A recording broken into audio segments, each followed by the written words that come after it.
is about King Ahab, Jezebel, and Naboth's vineyard.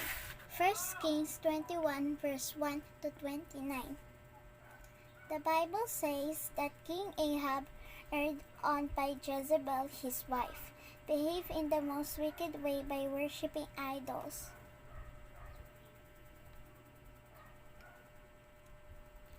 Close to King Ahab's palace was a vineyard that belonged to Naboth and his family. Ahab said to Naboth, "Let me have your vineyard to use for a vegetable garden. In exchange, I will give you a better vineyard or pay you whatever it is worth." Naboth refused to part with the land as it had belonged to his family for generations.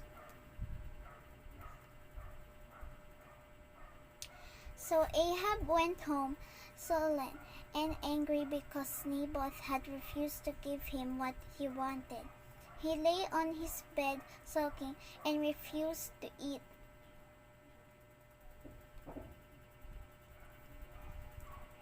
His wife Jezebel came in and asked him, "Why are you so sullen? Why won't you eat?" Ahab explained how Naboth had refused to part with his vineyard. Jezebel replied, "Is this how you act as a king over Israel? Get up and eat. Cheer up. I'll get you the vineyard of Naboth."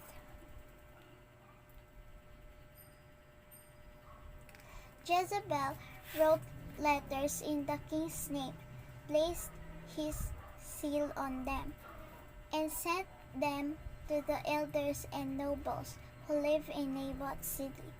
In those letters she wrote, "Proclaim a day of fasting and give Naboth a prominent seat among the people. Put 2 scoundrels opposite him to bring charges that he has cursed both God and the king. Then take him out and stone him to death." The elders and nobles proclaimed a fast and seated Naboth in a prominent place. The scoundrels sat opposite him and made false accusations that Naboth had cursed both God and the king. Naboth was taken out of the city and stoned to death. As soon as Jezebel heard that Naboth was dead, she said to Ahab, "Go and take over the vineyard of Naboth.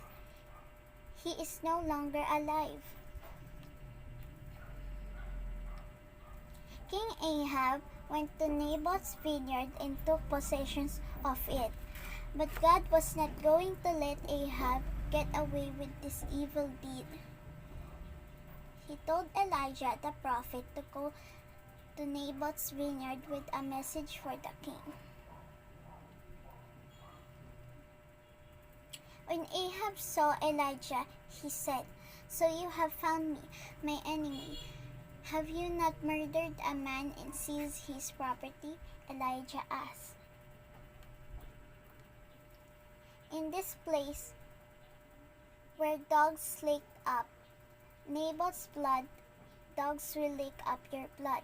Elijah declared, "God is going to bring disasters on you and wipe out your descendants."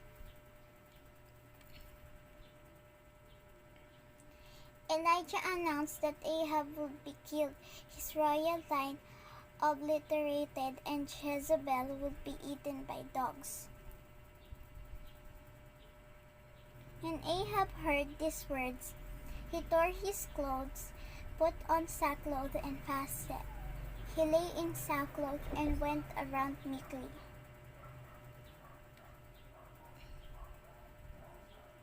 God told the prophet Elijah, "Have you noticed how Ahab has humbled himself before me? As he has humbled himself, I will not bring this disaster in his day, but I will bring it on his family in the days of his son."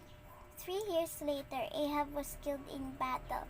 His son Ahaziah inherited the throne but died in an accident and was succeeded by his brother Jehoram.